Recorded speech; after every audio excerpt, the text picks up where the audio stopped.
So what I want to do is talk about managing identity, cloud, and ADFS, Windows Azure, how it all fits together. I could spend, probably 2 days talking about this. I'm currently working on a very, very big federation project. We got SharePoint in the frame. We've got ACS in the frame, ADFS, and other security token services.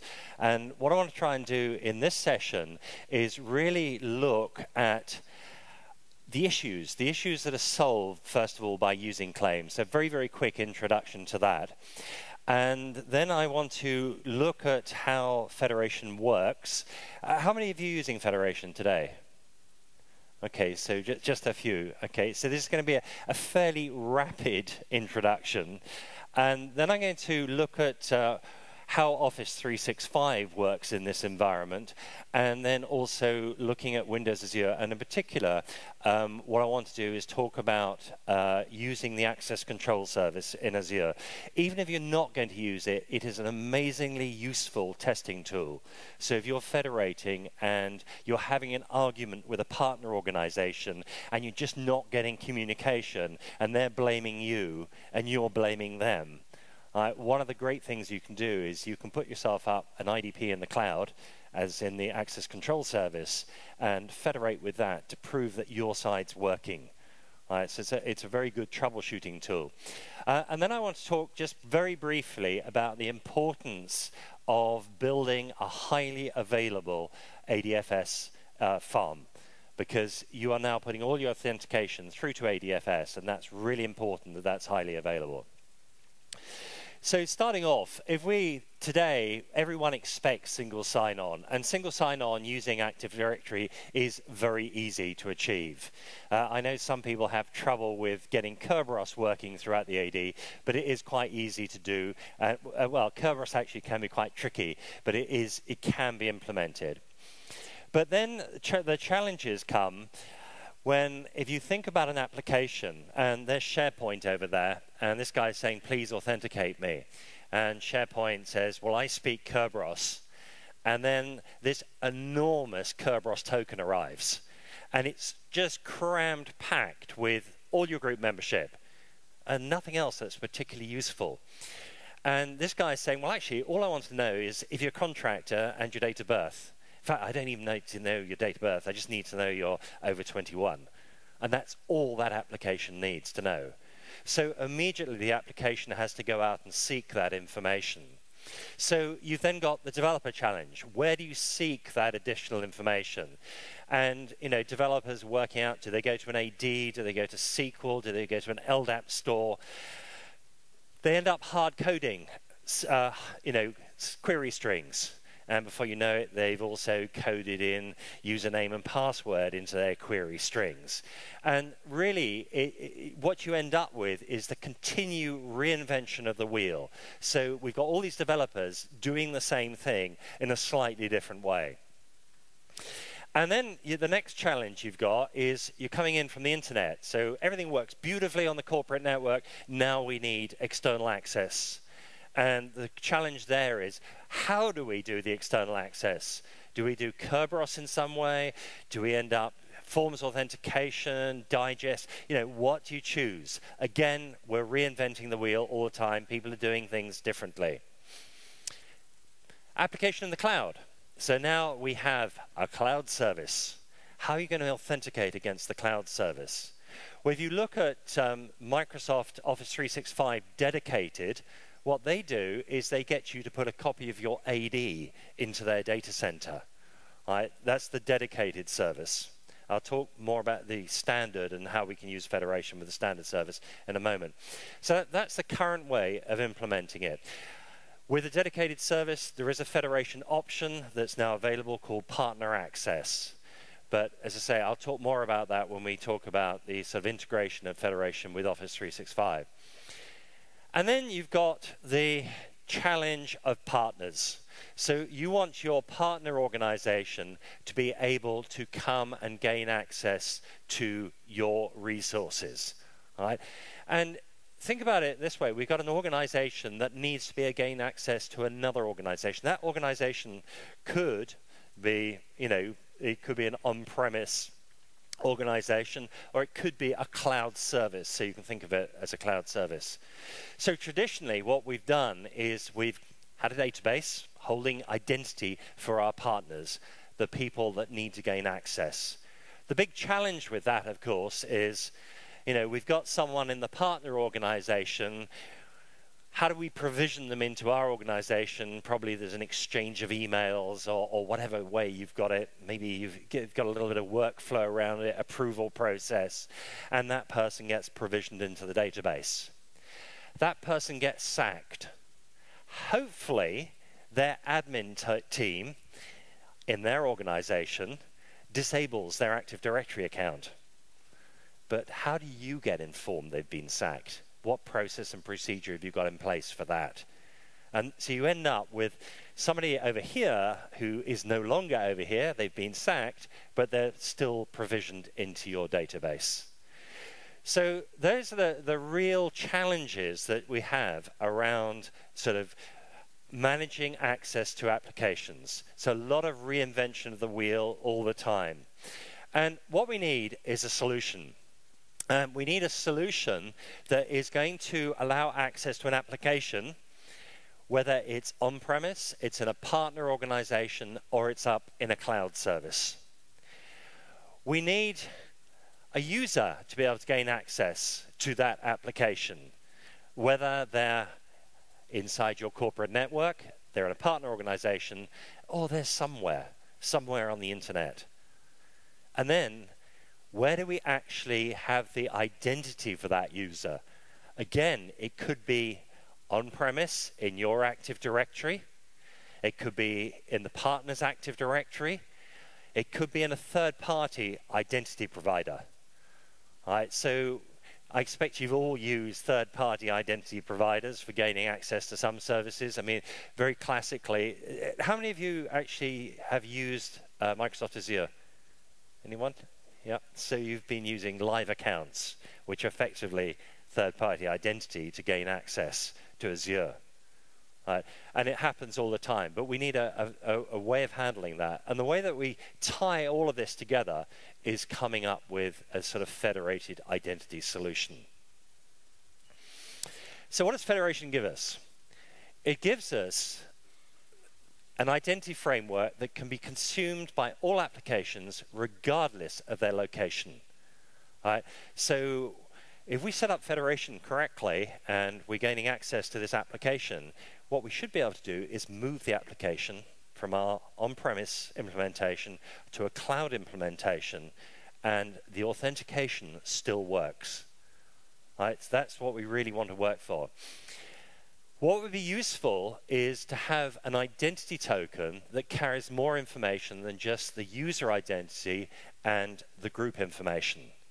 So if you need to know someone's a full-time contractor, let's not create a full-time contractors group and put them in there. Right?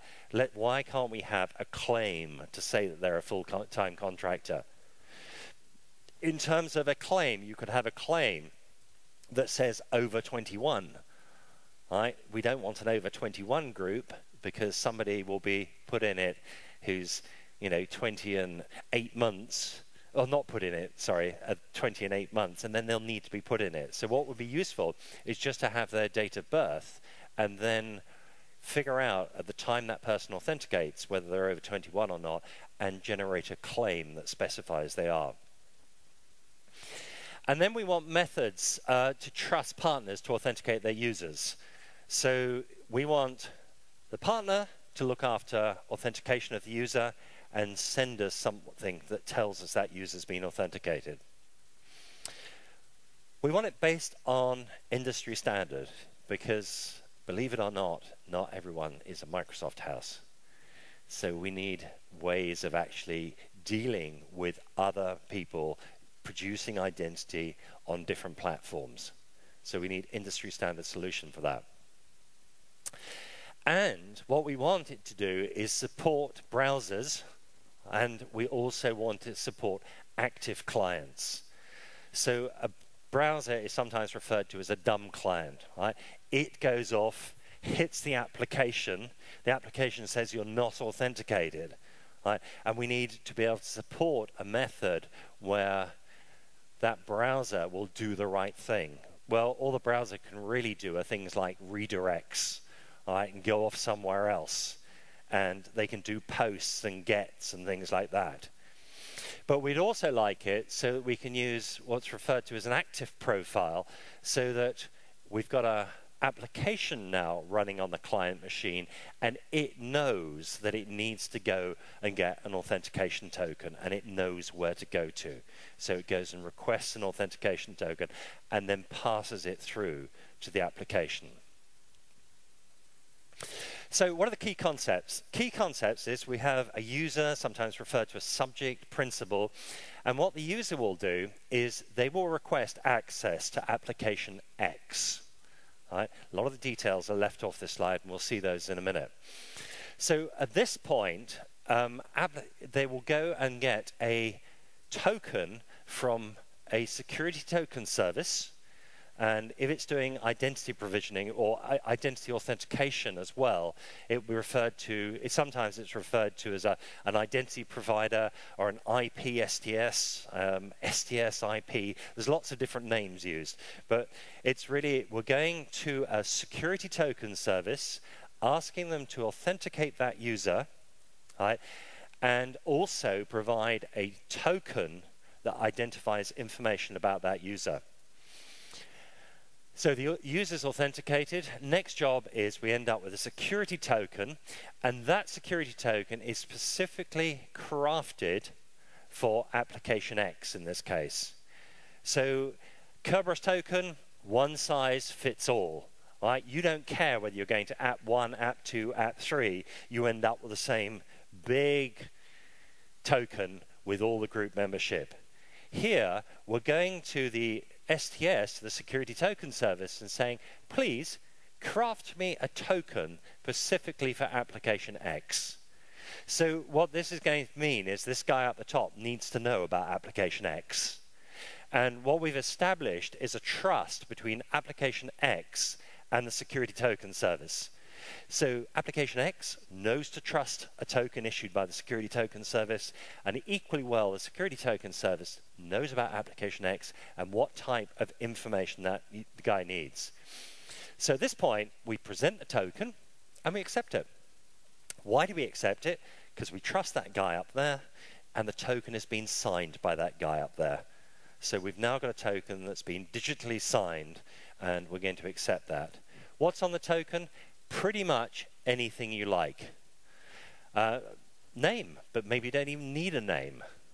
Right? Maybe you don't need to know the name of the person accessing for privacy reasons. What you need to know is they work for the production group in your partner organization.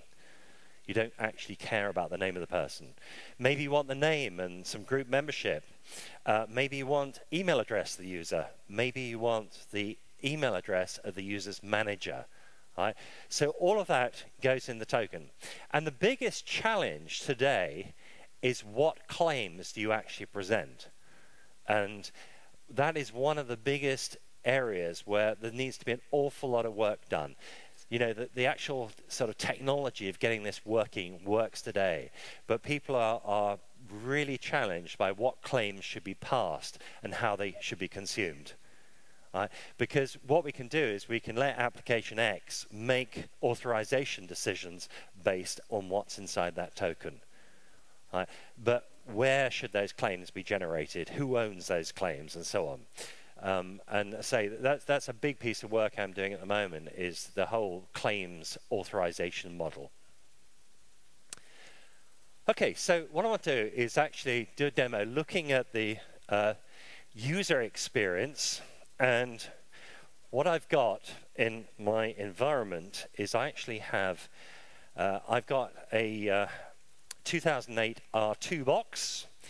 I've got SharePoint, and I've actually got SharePoint enabled so it can be authenticated using claims. And I've got a Windows Server 2012 box as well. So let's go across first, let's go back to my DC over here, and I'm going to hit my application. Now, if I look at the properties of this guy, hopefully you can see that. It's HTTPS, and by the way, this always uses HTTPS, app1.example.net. That is my SharePoint server. So, straightforward, simple, easy browser. Off it goes. And where have I ended up? I've actually ended up connecting to sts.corp.example.net. So what's happened is we've hit SharePoint, and SharePoint says, oh, you're not authenticated. All right? I have a trust relationship with sts.corp.example.net. Go up there and get yourself authenticated. So now I just supply, whoops, let's take the caps lock off. I've supplied the authentication because I've actually authenticated against my corporate AD. And what we can see is we've hit SharePoint, and in here I've actually got a little web part that shows the claims that are being presented. So at the moment, the only claims I'm taking is I'm taking the name identifier, all right? Well, actually, sorry, I'm taking the email address, which I'm also using as the name identifier within SharePoint. So you can see the email address there is showing, representing the name here. I've got my roles, so I happen to be doing this as an administrator, which obviously I shouldn't be for security reasons, but I am. So you can see my roles here. And this little rather complex string here is how SharePoint identifies that user.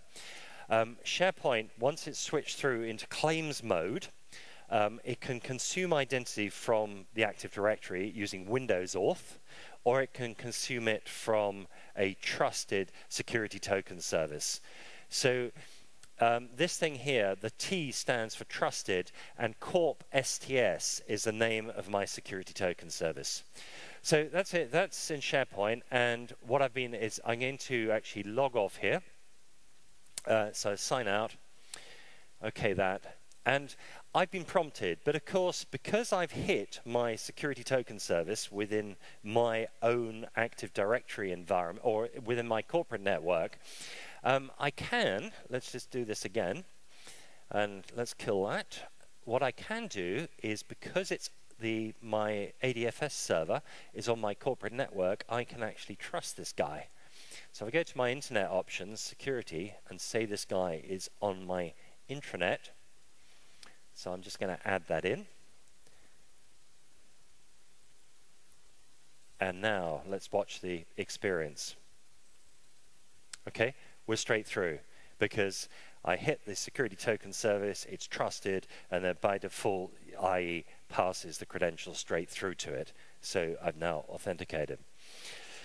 If I go to my, let's go to my partner. So I'm sitting, working away in my partner organization, and here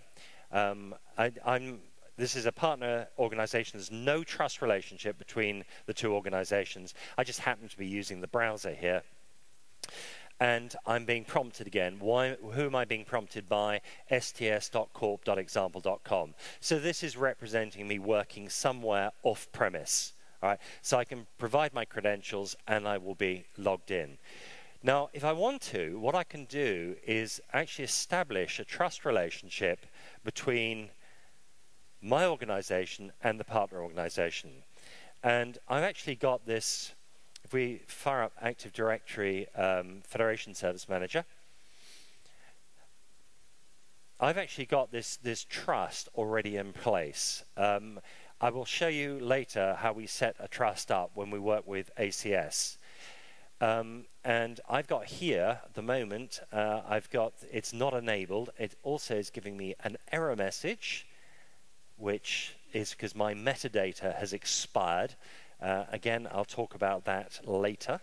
So that should clear that, enable that. And let's just do, oops, I didn't mean to do that. What happened there? Enable. That should be that. Let's see if we can actually just get rid of that red eye. Nope. It doesn't want to go. Let's just have a look to see if we've got any other information about that. Claims due to the trust monitoring errors. Please check the event log for detail. Okay, so what the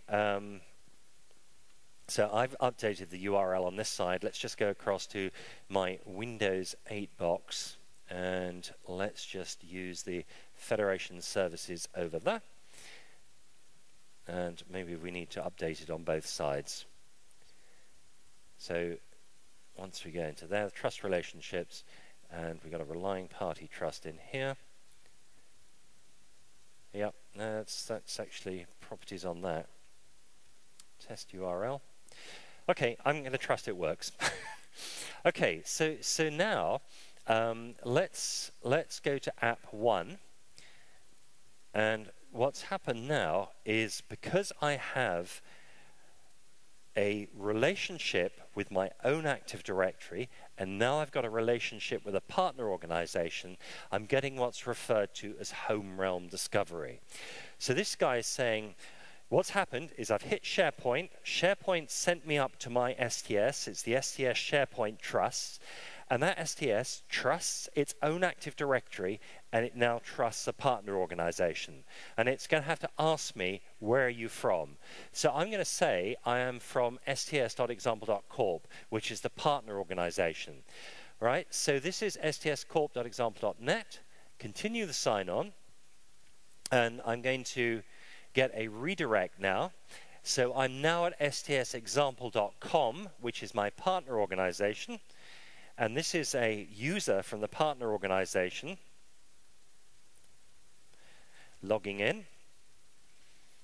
And now, hopefully, all things being equal, there we are. So we've actually now logged in as admin at idp.example.com, which is my partner organization, and we've got into SharePoint. So by establishing a trust between a security token service in my organization and the partner organization, partners can now get in. And let's just sign out of this again. So we'll just sign out of that, and let's just go to it again here and cancel that.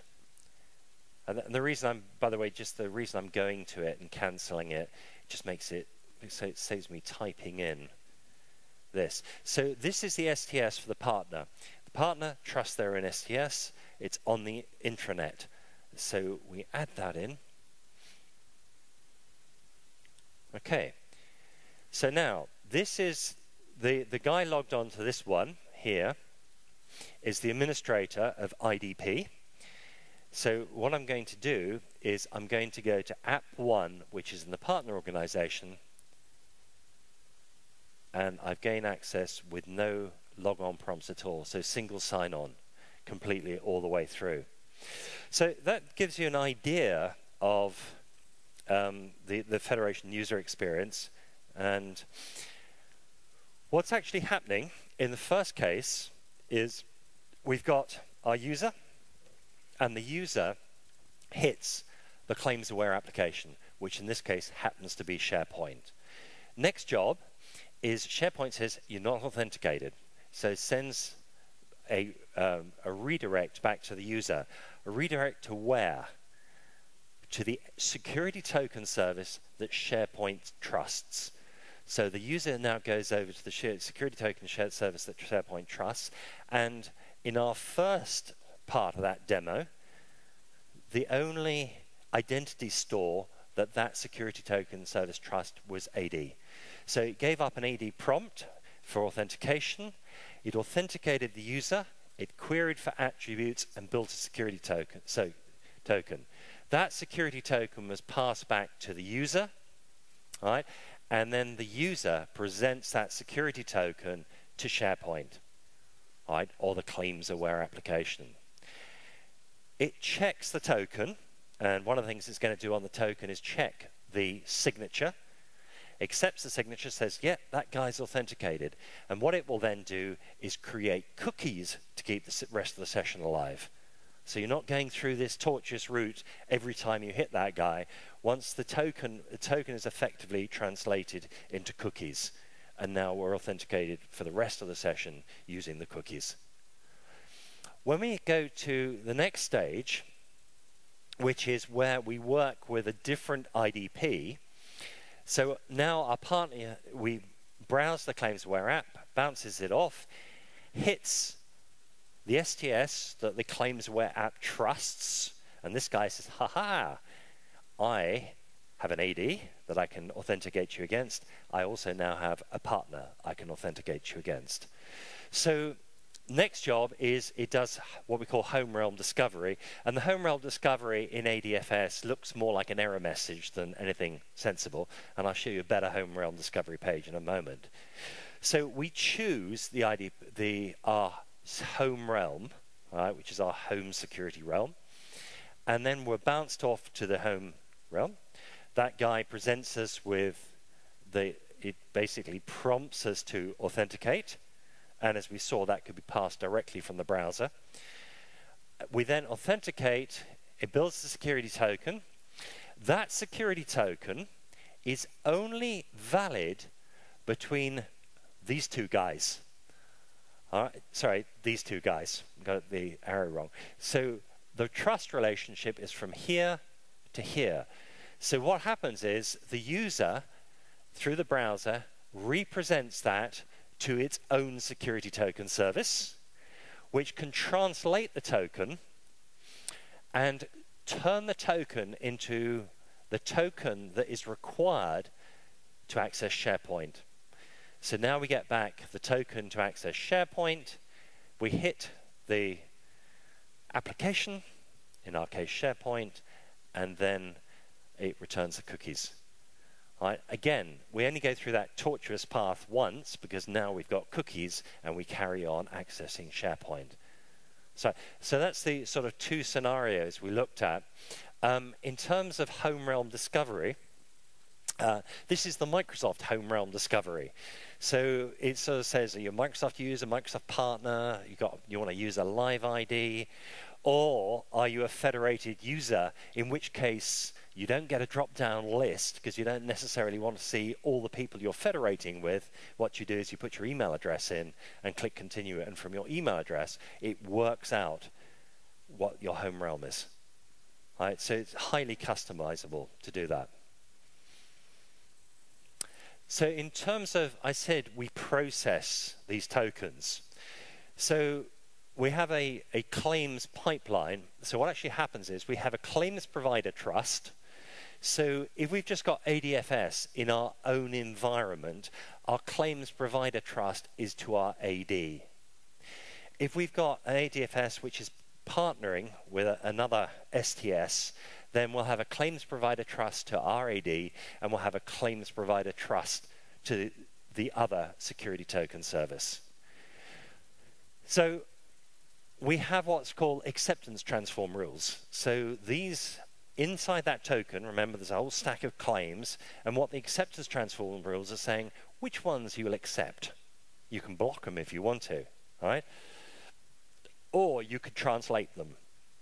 So for instance, you could say, I will only accept an email address that has this domain suffix, all right? Or I'll accept an email address with this domain suffix and I'll translate it into something else, all right? You can do translation on that. Next job is that inside, when you come to this guy, you will then, the claims that go through the transform rule will then be put into a claims pipeline. And that will be processed. And number one, we process it for a particular relying party. So in this case, our relying party down the bottom that we've been demoing is SharePoint. So the first thing is we look at the claims and we look at some authorization rules. And we can decide whether to carry on or not based on the claims that have gone into the pipeline. Right? So we could actually say, if you haven't got a claim identifier of, I don't know, Sweden. We're looking for a claim called Sweden. If you haven't got a claim called Sweden, we'll deny access, or we'll only permit access if you've got a claim type of Sweden. So we can choose that. If you're permitted, we then actually process what's called issuance transform rules. And at this point, we craft the claims exactly for the relying party. So this is where the token goes off to the relying party. So there's a lot of flexibility in the security token service in terms of modifying the claims and creating exactly the right claims for the relying party. You could, for instance, in the claims processing, you could actually say there's an engine where you can actually access different databases. So you can make up customization claims. So you could do your own authorization rules on a per application basis. So to do this, what are the application requirements? The application's got to be claims aware, right? And SharePoint 2010 is claims aware, and you can run it in one of two modes. You can run it in classic or claims mode. If you run it in claims mode, you can attach it to a security token service. The way that Microsoft does this is it uses Windows Identity Foundation, or as the team like to refer to it as DUB-IF. They don't call it WIF, they call it DUB-IF. Right? And what that does is it allows you to receive tokens, right, and validate the tokens, and then take the claims out of the tokens and present them to the application. You need, with Windows 2012 ADFS, what it does is it adds support to IIS to actually convert claims to Windows tokens.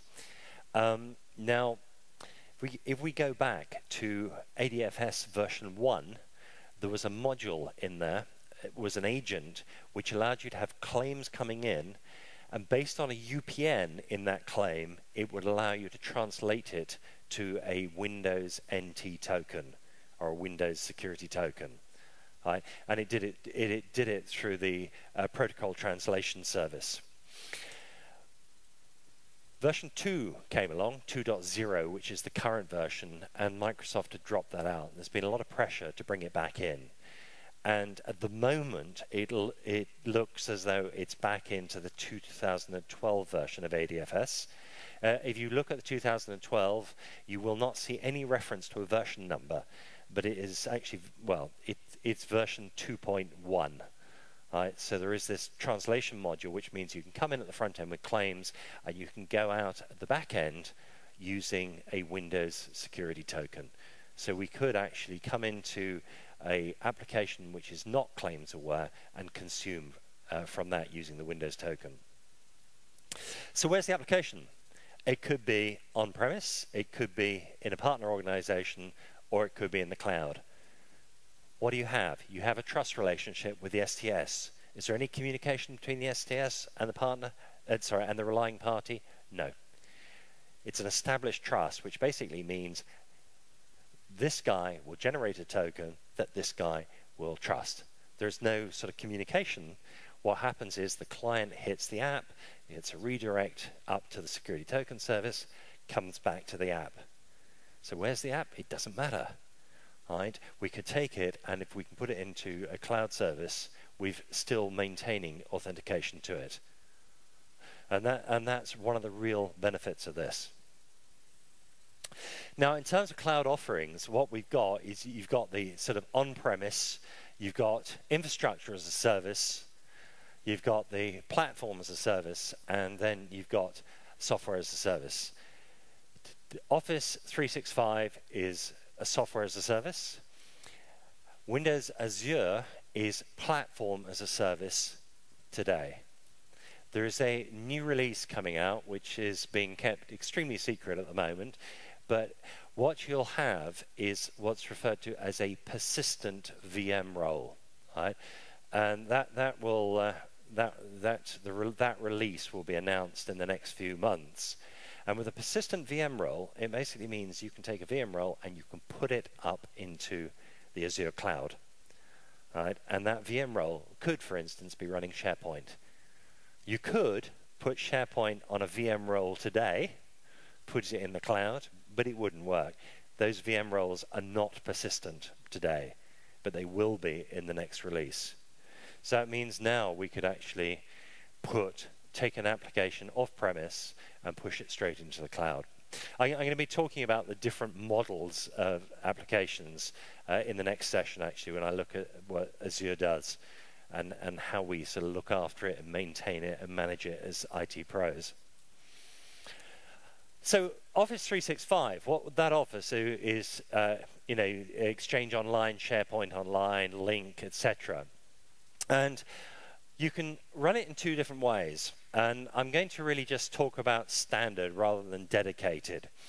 So we can run it as where we take an identity of a user and we use the Office 365 identity. So now we have an identity on-premise, we have an identity in Office 365.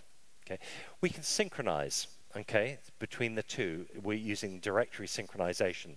So we decide the users, we synchronize them up into the Office 365 directory, all right?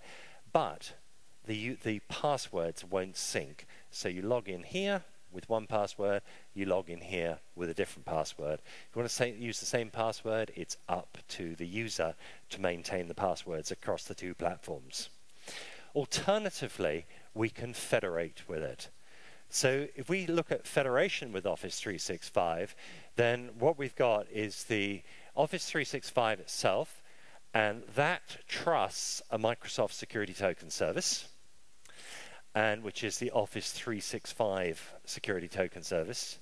And what we need to do is establish a trust from here down to our ADFS. So what's going to happen is we are going to authenticate users, and this guy is going to accept a token that we generate because this guy is going to trust us. Right? So you end up with a number of different scenarios. So the first one is the passive profile. This is where we've just got a straightforward browser being bounced around all over the place. So user hits Office 365. Office 365 says, you are not authenticated.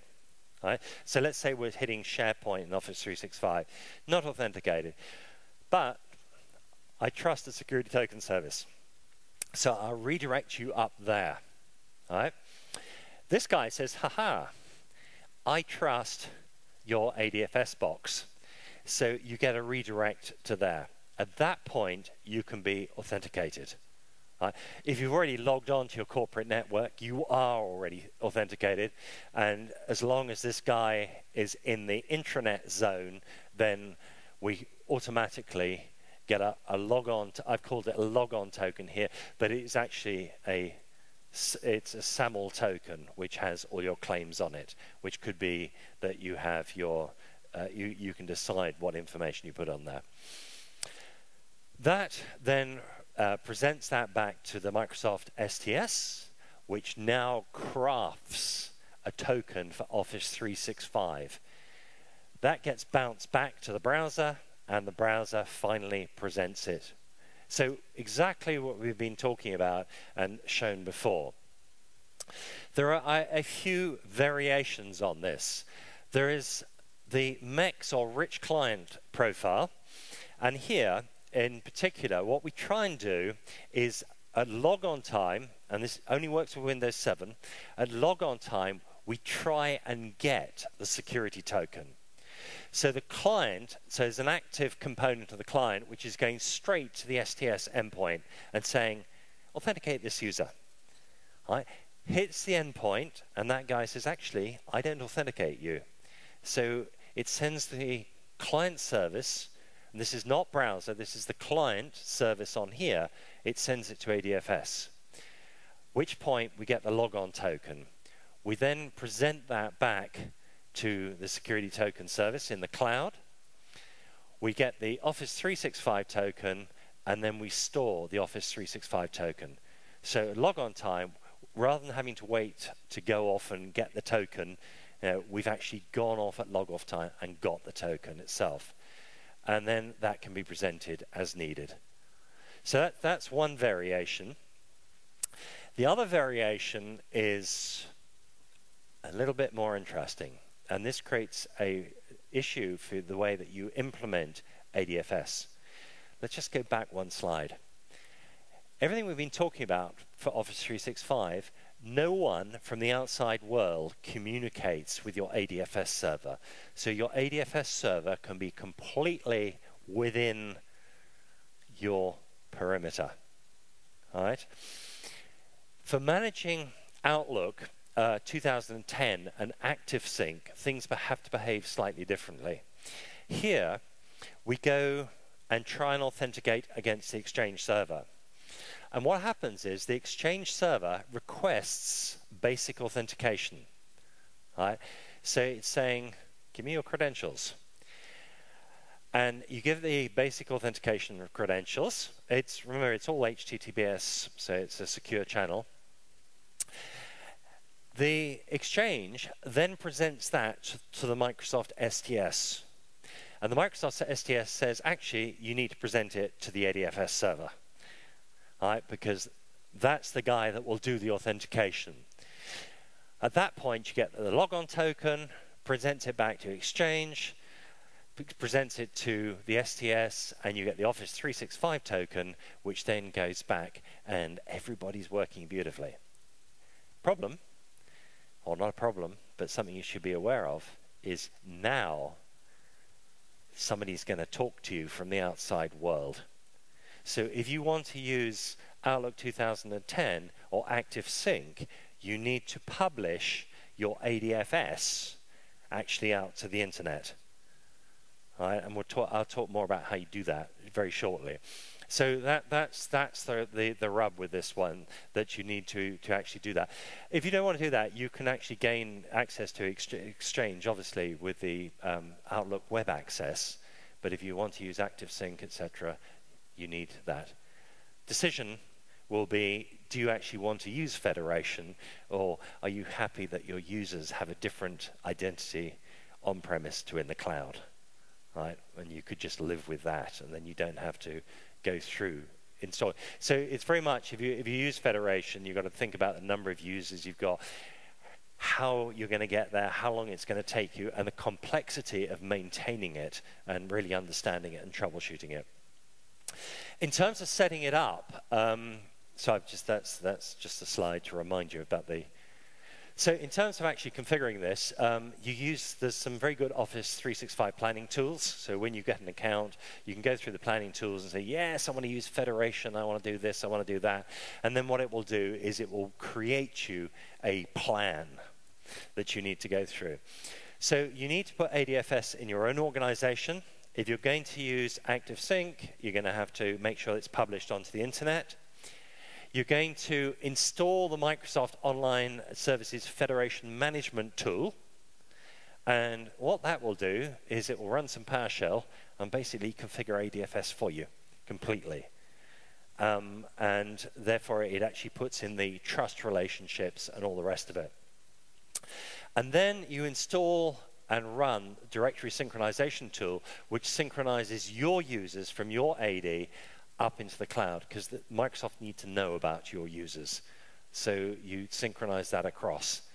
And it's not too difficult. It's fine when it works. If it doesn't, it can be a bit of a pain to troubleshoot.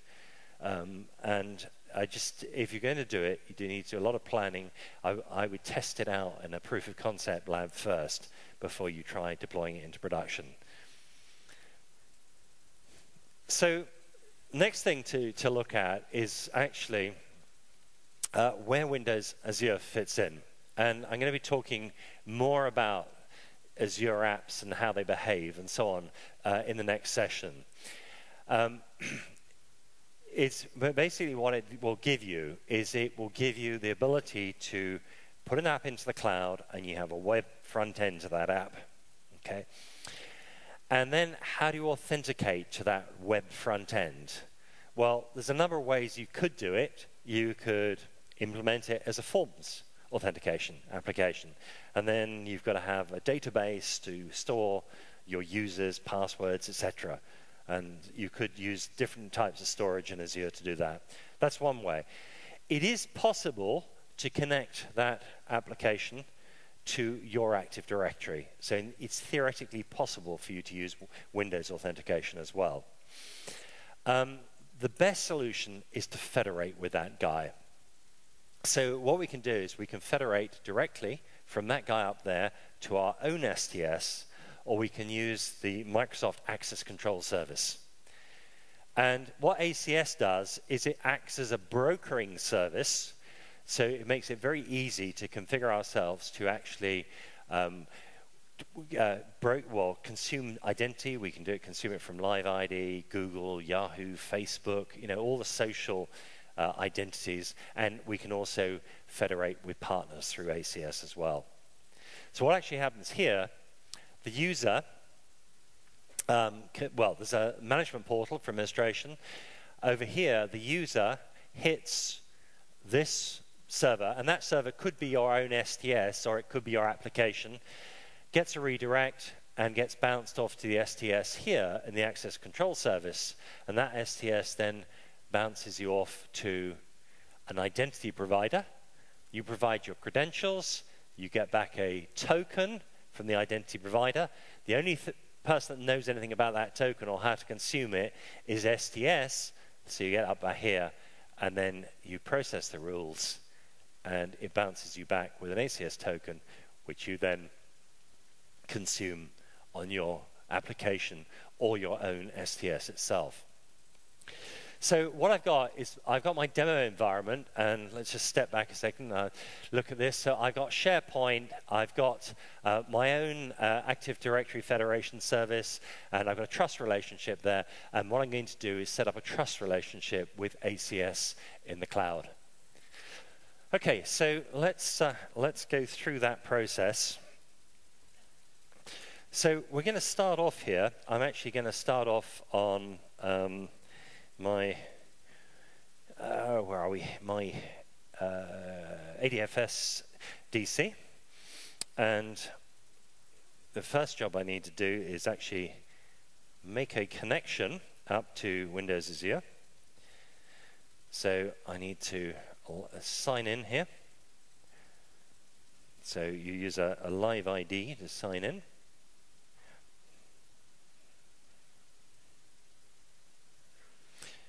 Oh, what is going on here?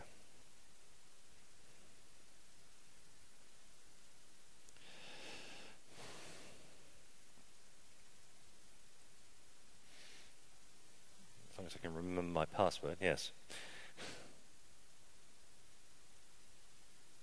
Yes, I think so. Okay, so I now can go to manage this thing.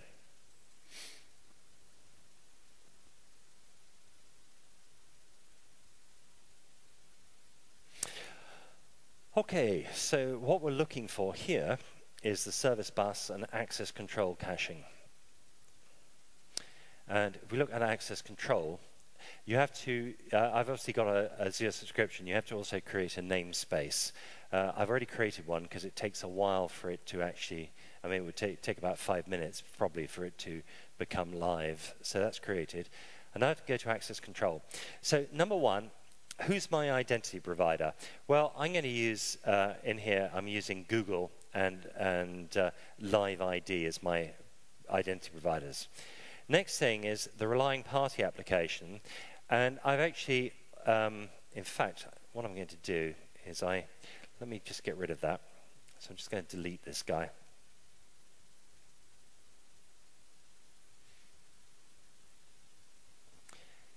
And I'm just going to delete that guy as well. Okay, so relying party applications, I add in, and this, my relying party is going to be the ADFS on-premise. So here, what I need to do is give it a suitable name. We'll just call it, we'll call it what I called it before. Okay, so now, we can enter settings manually, and I would have to identify my on-premise relying party, etc. Or I can import federation metadata. Now, what I could do is just connect it down to my service on-premise if it was available over the internet. Mine isn't. So what I'm going to do is just drop back to my desktop, and I'm just going to, I've got a URL to my federation metadata, and I'm just going to save that, and we'll just save that, and we'll save it onto the desktop. And the federation metadata, sort of, if you look down, it sort of describes the claims that are offered, the claims that are given, and so on. and we don't have time to go through all the details of that. So let's go back to the Azure portal. And now I'm going to say, I'm going to supply it from a file. I'm going to browse for the file and come down here, and where is it? Federation metadata. And that's it. That is, and I only want to use the identity providers. I'm only going to use Google. So we save that. And now if we look at it, what we can see is all the details have been filled in. So that's the identifier of my STS. That's the URL to my STS. And we can also see the tokens that are going to be used. So token signing certificates and also token encryption certificates if I want to encrypt the token. So it's already done. Next job is we need some rules. And I'm going to create some default rules, and I'm going to generate those. So I'm just going to generate them from Google. So I generate the rules for Google. I've got an email being passed from Google. I've got a name being passed from Google. And actually, it comes out as a name claim type. So in SharePoint, I don't display the name claim type. So what I'm going to do is I'm going to take the name, so that's the input claim type, and I'm going to convert it in here to a role. So it's going to go out as a role claim type. Save that. And then I'm going to do the same with the name identifier. I'm going to convert that to a role.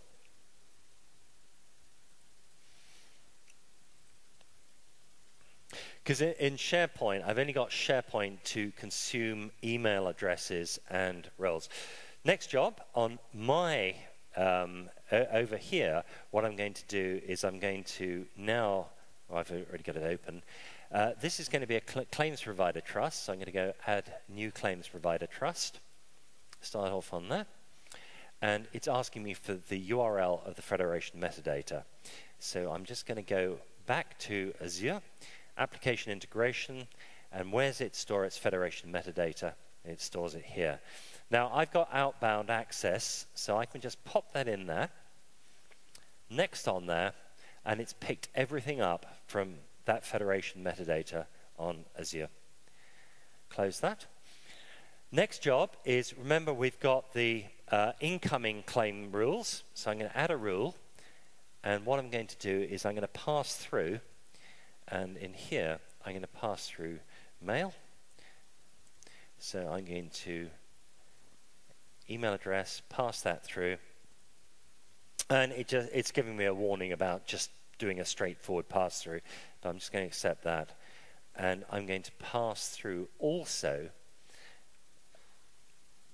not transform, pass through.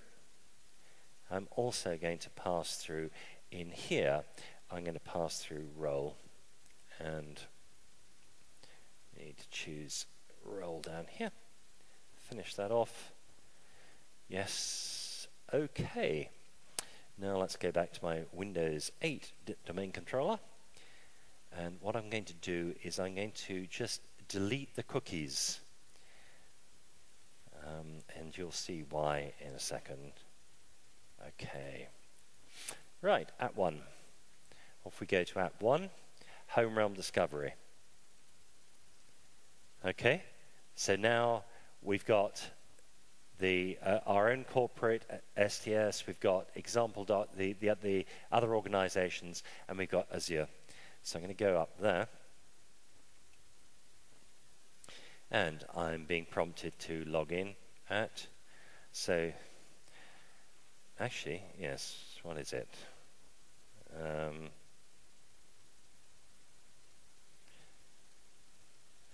And actually, I can just see.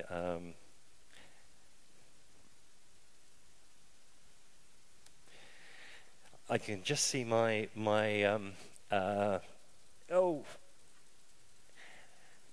light flashing saying I'm not charging and the battery's about to die, and I don't know. Nope, because there's no power coming out the socket.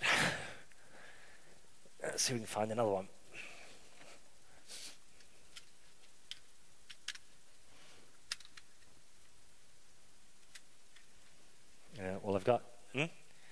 there's no power coming out of that socket. I've tried. Yeah, that's all right. I've got it. I changed. So it's amazing. There's a whole array of sockets down here. So I'm just being asked to confirm my phone number because I'm actually doing it from a different country. I'll do it this way rather than putting my phone number up there. I don't want strange calls.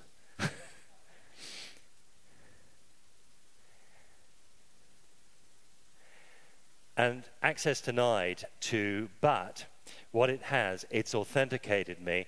And let's actually just go back and let's just blow the cookies away. Again, okay, and what we'll go in is we'll go in this time and we'll choose our own STS. So that's this one here. And I just go to Site Actions, and I need to give permissions for that other character. So let's make him a owner. So, and I would love to spend ages talking about the people picker, but I do not have time to do that. What was it?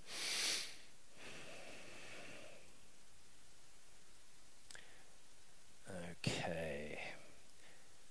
Search and email. Okay. And let's blow the cookies away again so I get the home realm discovery back. So basically you would have noticed that I'm actually getting rid of the cookies so that I get the home realm discovery, because this is normally cached in a cookie, in a persistent cookie, once we're done. So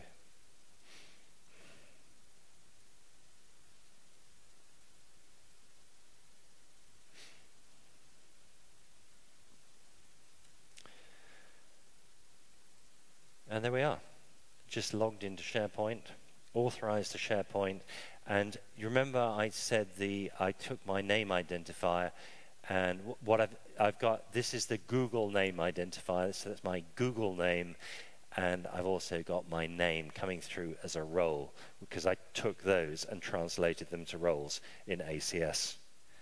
So that gives you an idea of how ACS gets set up. The one last thing oops, that's,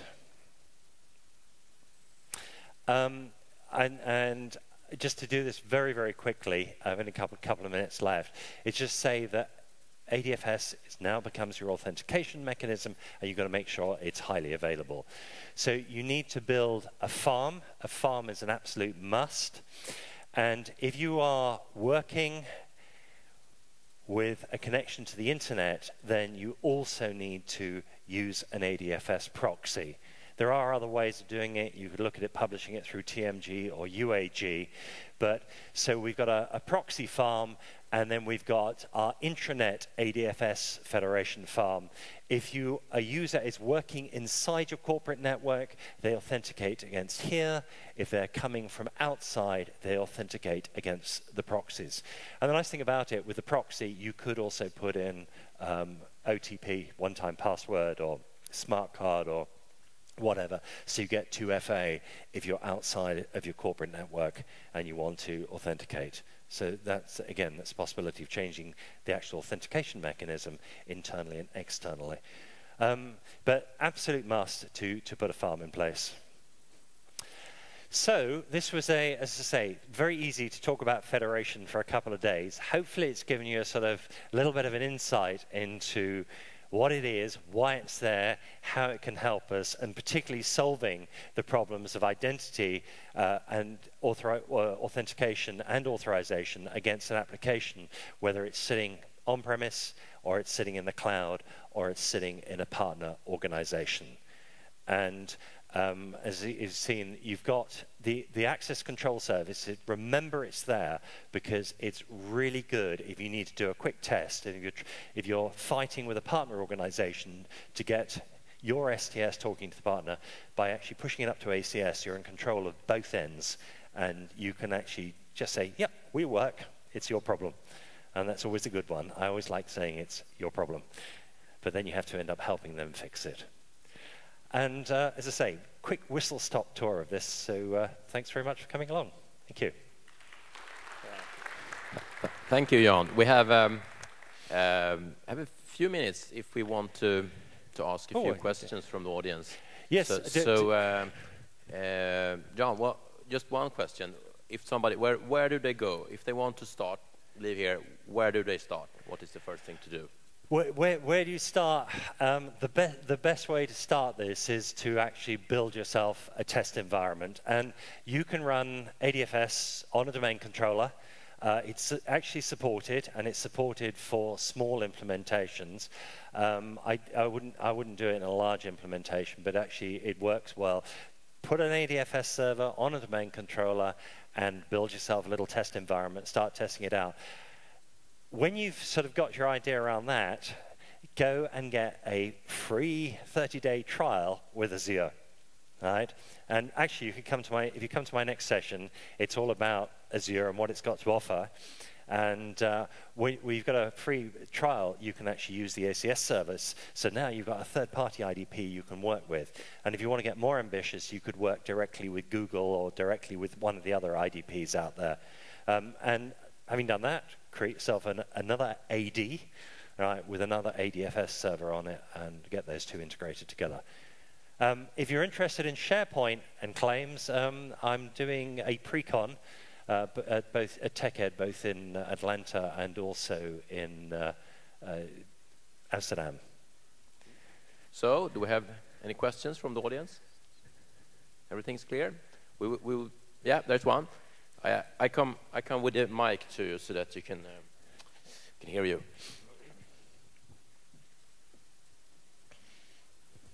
Thank you for the session. I'm come from another space where we work for service orientation, and we use the Azure Service Bus to expose services from the on-prem and out. And with that, we secure it using the ACS and the built-in identity provider that comes with it, like the owner and the issuer key. Sorry, I can't hear very well. So my question is really where we have SharePoint Online calling into the backend services that we use exposed through the service bus. So what we like to do is use SharePoint Online as an identity provider rather than using the built-in ones that comes with the ACS. So the question is really, is there a identity provider that comes with SharePoint Online? Okay, so you want to use SharePoint Online Identity to go elsewhere? Yeah. Okay. I can't talk about any details of this, but all I can do is say check out the Azure Active Directories. All right, so keep your eye open for that. And you never know what you might find.